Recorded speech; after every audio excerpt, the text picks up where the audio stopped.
Hello everyone. मैं हूं आचार्य कोमल गोयल और आज थोड़ा कुंडली के 12 भावों के बारे में बात करते हैं।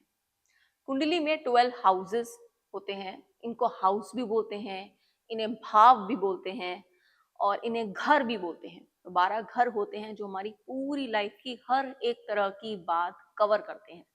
हमारी लाइफ के बारे में, बच्चों के बारे में, करियर के बारे में, हेल्थ के बारे में अलग अलग भावों से हम प्रिडिक्शंस करते हैं, यानी फलक करते हैं कि कब क्या होगा, कैसे ठीक होगा। ये सारी बातें हम कुंडली के इन्हीं 12 भावों से करते हैं। तो इन 12 भावों को आज एक एक करके समझते हैं। सबसे पहला भाव यानी कि प्रथम भाव, इसको प्रथम भाव भी बोलते हैं। ये संस्कृत की गिनती है, प्रथम, द्वितीय, तृतीय, और इसको फर्स्ट हाउस भी बोलते हैं और पहला घर भी बोलते हैं। और इस भाव का नाम है तन भाव, यानी मेरी बॉडी। मैं कैसी दिखती हूँ, मेरे बाल घुंघराले हैं या सीधे हैं, मेरा कलर कॉम्प्लेक्शन कैसा होगा, मैं लंबी हूँ, नाटी हूँ, मेरी बॉडी की हर चीज इस तन भाव से पता चल सकती है। तो यानी कि आपकी बॉडी की हर बात आपकी कुंडली के पहले भाव से, फर्स्ट हाउस से पता चल सकती है। तो कुंडली के पहले भाव को लग्न भाव भी कहते हैं। इससे ये भी पता चलता है कि आपका जन्म कहाँ हुआ था, कैसी स्थिति थी, दिन में हुआ था, रात में हुआ था। कुंडली के पहले भाव से ये सारी बातें पता चलती हैं। कुंडली के पहले भाव से आपकी हेल्थ, ओवरऑल हेल्थ कैसी रहेगी, दूसरे लोग यानी कि आपको बाहरी लोग कैसा समझते हैं, क्या आपकी पर्सनालिटी कैसी है, ये पता चलता है। भाई आप भी जानते हैं कि जैसे हमारा मन कुछ और है और हम किसी और को शायद कुछ और समझ आते हैं। हमारी पसंद नापसंद कुछ और होगी, लेकिन शायद दूसरे लोग जब हमें देख रहे हैं या समझ रहे हैं तो वो कुछ और कैलकुलेट कर रहे हैं। वो क्या कैलकुलेट कर रहे हैं, दुनिया आपको कैसा समझती है, चेहरा कैसा दिखता है, ये सारी बात फर्स्ट हाउस से यानी लग्न हाउस से होगी। लगन के भाव जितना अच्छा होगा, ये हाउस जितना स्ट्रांग होगा, उतना ही आपकी हेल्थ ओवरऑल अच्छी रहेगी, उतनी ही आप कॉन्फिडेंट रहेंगे, उतना ही आप दूसरे के आगे अपनी बात रखने की क्षमता रखेंगे। चलिए बात करते हैं सेकंड हाउस की।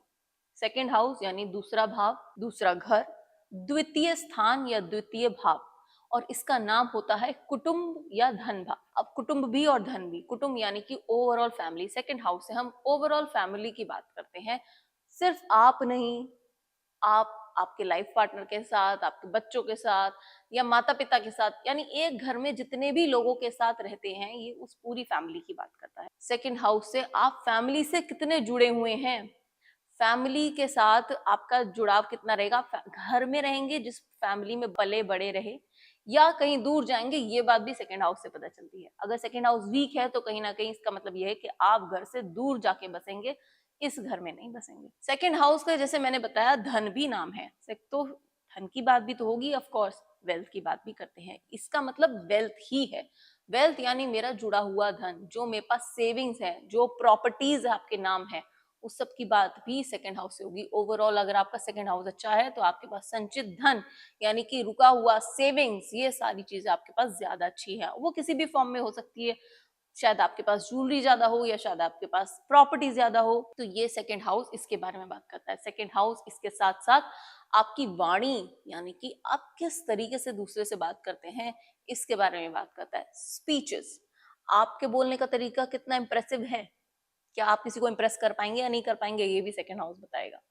चलिए अब बारी आती है तीसरे भाव की, यानी थर्ड हाउस की। थर्ड हाउस को हिंदी में तीसरा भाव और संस्कृत की गिनती के अनुसार तृतीय स्थान या तृतीय भाव बोलते हैं। इसका नाम होता है पराक्रम, पराक्रम भाव। पराक्रम मतलब जैसा शब्द है वैसा ही इसका अर्थ है, और सच में इस हाउस से वैसी ही बातें देखते हैं।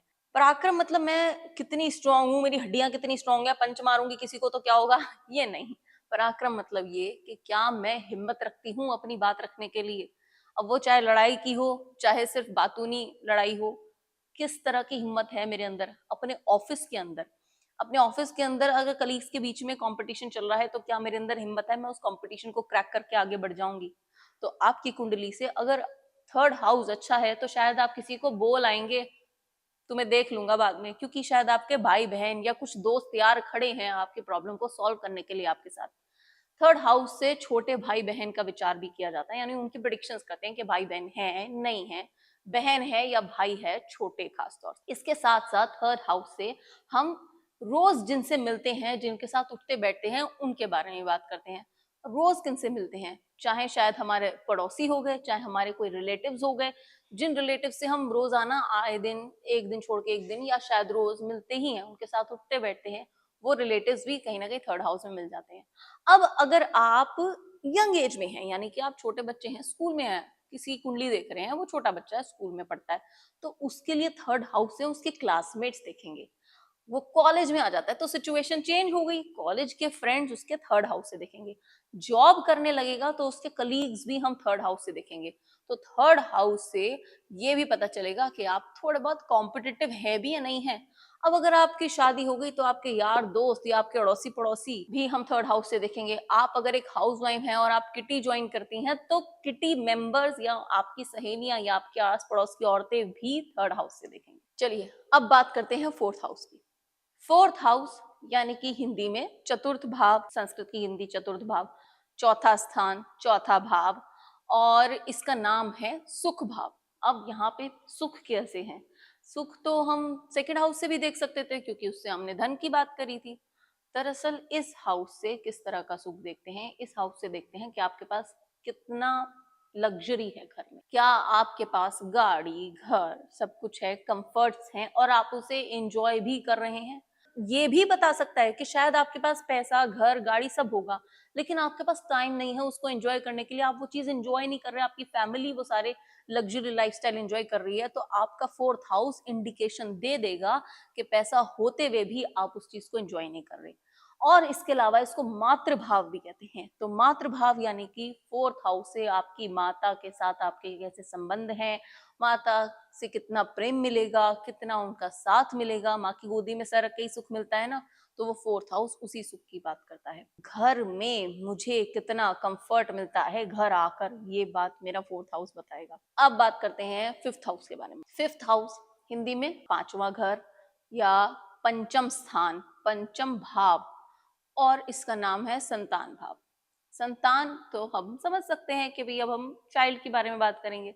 तो अगर आप खुद ही, यानी हम किसी ऐसे इंसान की कुंडली देख रहे हैं जो खुद ही बच्चा है या स्कूल या कॉलेज में पढ़ रहा है, तो उसकी एजुकेशन हम इस पांचवें भाव से देखेंगे। प्राइमरी एजुकेशन, बेसिक एजुकेशन हम फिफ्थ हाउस से देखेंगे। और अगर आप एक अडल्ट हैं या आप मैरिड हैं तो आपके बच्चे होंगे, नहीं होंगे, कब होंगे, कितने होंगे, बेटा होगा, बेटी होगा, अबॉर्शन होगा, मिसकैरिएज होगा, ये सारी बात हम फिफ्थ हाउस से देखेंगे। आगे और डीप कंसल्टेशंस भी करेंगे, लेकिन मेनली फिफ्थ हाउस से हम ज्यादातर संतान का सुख देखते हैं, प्रिडिक्ट करते हैं, फलित करते हैं उसके बारे में। इसके साथ साथ हम अपनी छोटी मोटी इच्छाएं, थोड़ा सा लव रिलेशन, जो यंग एज का लव रिलेशंस हैं, प्यार मोहब्बत की बातें, वो सब भी हम फिफ्थ हाउस से देखते हैं। तो आपके अगर कॉलेज टाइम के कोई रिलेशनशिप्स हैं, कोई गर्लफ्रेंड है, कोई बॉयफ्रेंड है, उसके साथ आगे लाइफ चलेगी, नहीं चलेगी, उनके साथ संबंध कैसे हैं, ये चीज फिफ्थ हाउस से देखेंगे। चलिए बात करते हैं सिक्स्थ हाउस की। सिक्स्थ हाउस षष्ठ भाव या छठा स्थान, छठा घर, और इसको शत्रु भाव और रोग भाव भी कहते हैं। इसके दो नाम है, शत्रु या रोग स्थान, स्थान या भाव कोई भी शब्द लगा सकते हैं। इनफैक्ट हाँ, पंजाबी में हाउसेस को खाने भी कहते हैं। सिक्स्थ हाउस से हम क्या देखते हैं? सिक्स्थ हाउस से जैसा नाम है रोग और शत्रु, तो इन्हीं दोनों की बात होती है। देखो शत्रु, हमारे रोग भी तो हमारे शत्रु ही हैं। हमारी बॉडी पे अगर कोई डिजीज आती है, हम तबीयत खराब होती है, तो हमें उसे ठीक करना है, उसे भगाना है, अपने शरीर से दूर करना है, तो वो शत्रु है। तो हर तरह की छोटी डिजीजेस जो हम रिकवर हो जाते हैं, उसकी बात हम सिक्स्थ हाउस से करते हैं। अब यहाँ मैंने छोटी डिजीज का नाम इसीलिए लिया है क्योंकि हाँ, लंबी चलने वाली डिजीजेस की बात कहीं और से करेंगे, अभी आगे बताऊंगी, बी केयरफुल, मेरे साथ जुड़े रहिए। तो इस हाउस से हर तरह का शत्रु, हर तरह का कंपटीशन, कंपटीशन, चाहे आप किसी रेस में पार्टिसिपेट कर रहे हैं, चाहे आप स्कूल में कॉम्पीट कर रहे हैं, फर्स्ट आना है आपको, चाहे आप ऑफिस में कॉम्पीट कर रहे हैं, चाहे आप एक एंट्रेंस एग्जाम दे रहे हैं और आपको गवर्नमेंट जॉब चाहिए, तो उसकी बात भी सिक्स्थ हाउस से होगी। सिक्स्थ हाउस अच्छा होगा तो आपके अंदर शक्ति है कंपटीशन जीतने की, लड़ाई करने की। ये लड़ाई ऐसी लड़ाई नहीं है कि हाथापाई है, लेकिन ये वो लड़ाई है कि अपने कंपटीशन में, जैसे कहते हैं ना गला काट कंपटीशन, तो उस तरह से कंपटीशन जीतने की, हार ना मानने की हिम्मत है, तो वो छठा भाव बताएगा। सिक्स्थ हाउस से आप लोन्स भी देखते हैं। लोन्स यानी किसी भी तरह का ऋण आपके ऊपर है, किसी भी तरह के डेब्ट्स आपके ऊपर हैं, तो ये सब का विचार, इस सब के प्रेडिक्शंस भी सिक्स्थ हाउस से किया जाएगा।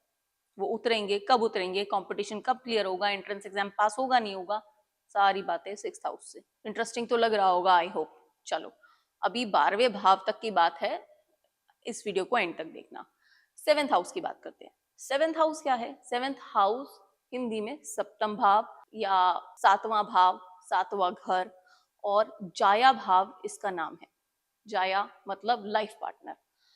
अब जैसा वर्ड है वैसा ही मीनिंग है, तो इससे हम पर्सनल लाइफ की पार्टनरशिप लाइफ पार्टनर के साथ होती है और प्रोफेशनल पार्टनरशिप बिजनेस पार्टनर के साथ होती है। तो इस भाव से आप दोनों तरह की पार्टनरशिप की बात करते हैं।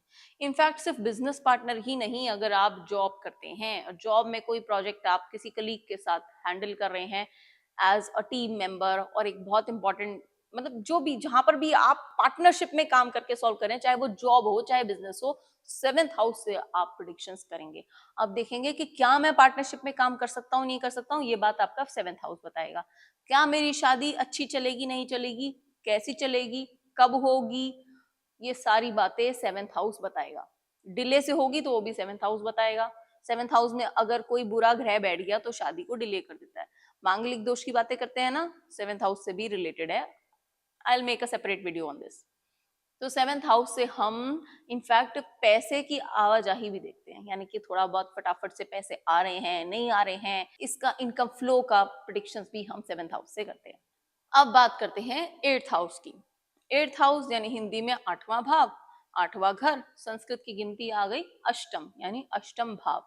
इसका नाम है आयु भाव। जहां पर शब्द आयु आया इसका मतलब एज, जहां पे एज आया तो इसका मतलब जब तक उम्र है, जब तक की एज है आपको मिली है कुंडली में, उसके बाद मृत्यु है। तो आपकी आयु कितनी होगी या मृत्यु कब होगी, ये दोनों क्वेश्चन एक ही तो हुए। इन दोनों क्वेश्चन का आंसर ऑफ कोर्स, यानी इस एक क्वेश्चन का आंसर आप इस हाउस से ले सकते हैं। इस हाउस को एनालाइज करके यानी 8th हाउस को एनालाइज करके आप पता कर सकते हैं कि आपकी एज कितनी लंबी है, आपकी उम्र कितनी लंबी है। हालांकि जैसे मैंने सबसे पहले लगन के बारे में बताया था, फर्स्ट हाउस के बताया था। फर्स्ट हाउस के बारे में याद है मैंने बोला था कि जितना अच्छा फर्स्ट हाउस होगा इतनी अच्छी हेल्थ रहेगी। तो अगर 8th हाउस ठीक है तो वो भी आपकी हेल्थ अच्छी रहेगी, लंबी उम्र जिएंगे। लेकिन लंबी उम्र के साथ बीमारी होगी नहीं होगी वो फर्स्ट हाउस से देखेंगे। 8th हाउस से लंबी चलने वाली बीमारियां देखेंगे। जैसे मैंने अभी बोला था कि 6th हाउस से हम ऐसी बीमारियां देखते हैं जो हम थोड़े टाइम के लिए हुई, शायद 1 साल के लिए 2 साल के लिए, बट हम उससे फ्री हो गए, वो ठीक हो गई। उसके बारे में पता चलेगा 6th हाउस से कि कैसे ठीक होंगी वो बीमारियां। पर 8th हाउस से लंबी चलने वाली बीमारियां देखते हैं जो कई कई वर्षों तक चलती हैं।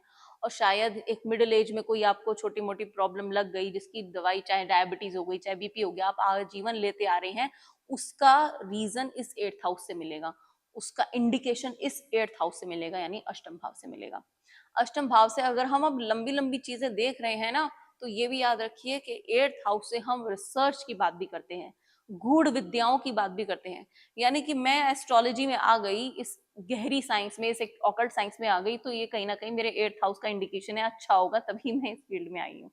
तो आप रिसर्च करेंगे, पीएचडी करेंगे, ठप्पे वाली करेंगे यानी कि सर्टिफिकेट वाली करेंगे, डिग्री वाली करेंगे, या बिना डिग्री वाली कोई रिसर्च चलती रहेगी आपकी जिंदगी में, किसी चीज के बारे में नॉलेज इकट्ठी करते रहेंगे आजीवन, ये सारी बात पता चल सकती है 8th हाउस से कि डिग्री होगी या नहीं होगी, रिसर्च है या नहीं है, डिग्री वाली है या नहीं है। ये दोनों बारीकियां आप 8th हाउस से पता कर सकते हैं। चलिए अब बात करते हैं 9th हाउस के बारे में। 9th हाउस यानी हिंदी में 9वां भाव, 9वां घर, और संस्कृत की गिनती हो गई नवम, तो नवम भाव। नवम भाव को बोलते हैं धर्म भाव और भाग्य स्थान। ये इसके दो नाम है, भाग्य या धर्म। तो अब इन दोनों शब्दों से जो हम समझते हैं वही हम इस 9th हाउस से देखते हैं। यानी कि 9th हाउस से हम बात करते हैं आप कितने धार्मिक रहेंगे, या कोई धार्मिक यानी तीर्थ यात्रा वगैरह करेंगे नहीं करेंगे, दूर देश जाएंगे नहीं जाएंगे, वो भी हम 9th हाउस से देखते हैं। 9th हाउस से आपका भाग्य कैसा रहेगा इसके बारे में भी बात करते हैं। 9th हाउस से दादा पोते का रिश्ता भी देखते हैं। तो आपका भाग्य, लोग वैसे बात करते हैं या वीडियोस आप इस तरह की देखते होंगे कि भाग्य उदय कब होगा, ये कैसे पता चलेगा, या भाग्य का स्वामी क्या है, वो सारी बात इस हाउस से होती है। 9th हाउस से, नवम भाव से भाग्य उदय कब होगा, किस डायरेक्शन में होगा, ये बात भी इसी हाउस से हम प्रिडिक्ट कर सकते हैं, फलित कर सकते हैं। अगर आपकी लाइफ में चीजें कुछ अच्छी नहीं चल रही, प्रेजेंट जॉब में कई सालों से या फिर एक शहर में कई सालों से अलग अलग जॉब करने के बाद भी चीज़ अच्छी नहीं हो रही, तो कहीं ना कहीं शायद वो डायरेक्शन गलत है आपके लिए। किस डायरेक्शन में जाके जॉब अच्छी मिलेगी, भाग्य उदय होगा, ये बात नाइन्थ हाउस से होगी। और इनफैक्ट एक इंटरेस्टिंग पॉइंट यहाँ पे बताती हूँ, अगर नाइन्थ हाउस किसी और हाउस के साथ कनेक्टेड है, या जैसे कह लीजिए फोर्थ हाउस के साथ कनेक्टेड है, तो यानी कि माता के सुख से, माता के साथ रहने से, मदर के साथ रहने से, फैमिली के साथ रहने से भाग्योदय होगा। सेवेंथ हाउस के साथ कनेक्टेड है तो लाइफ पार्टनर के लाइफ में आने के बाद भाग्योदय होगा। चलिए, और ये बातें तो आगे करेंगे अलग अलग वीडियोस में, अभी टेंथ हाउस पे चलते हैं।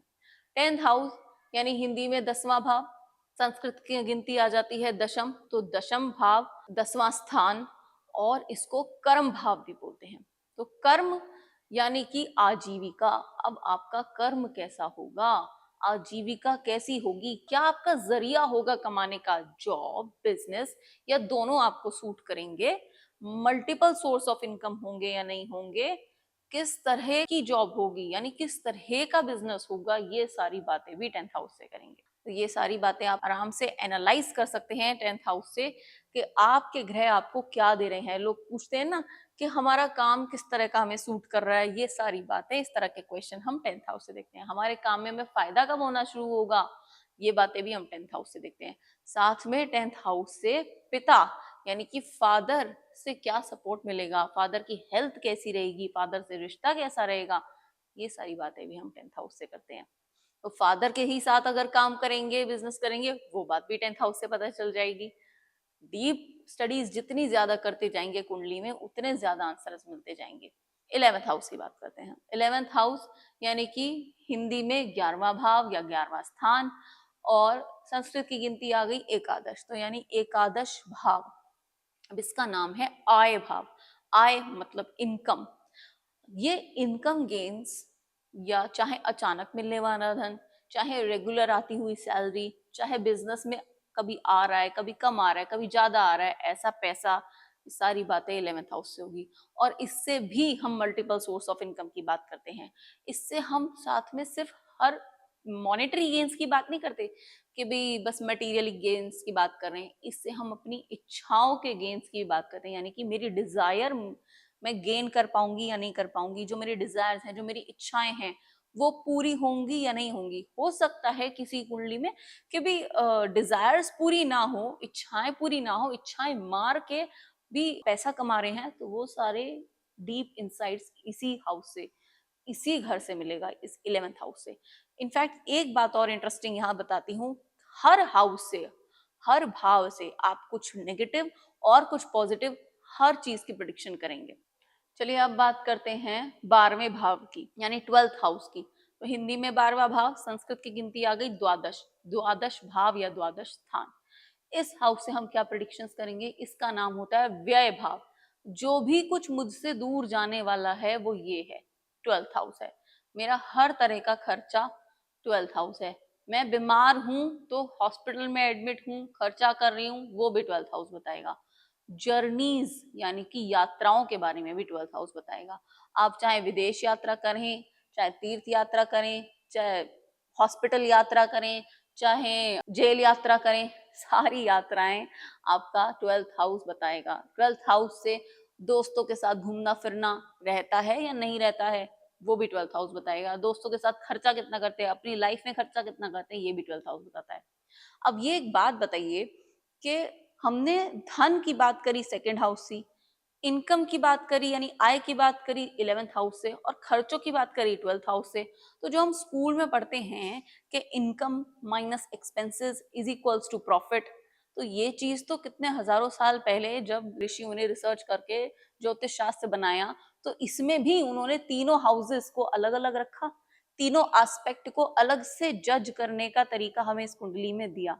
आपकी लाइफ की सारी बातें इन्हीं 12 भावों के अंदर घूमती हैं। इनफैक्ट आप हर भाव से ये भी पता करते हैं हर एक रिश्ते के बारे में।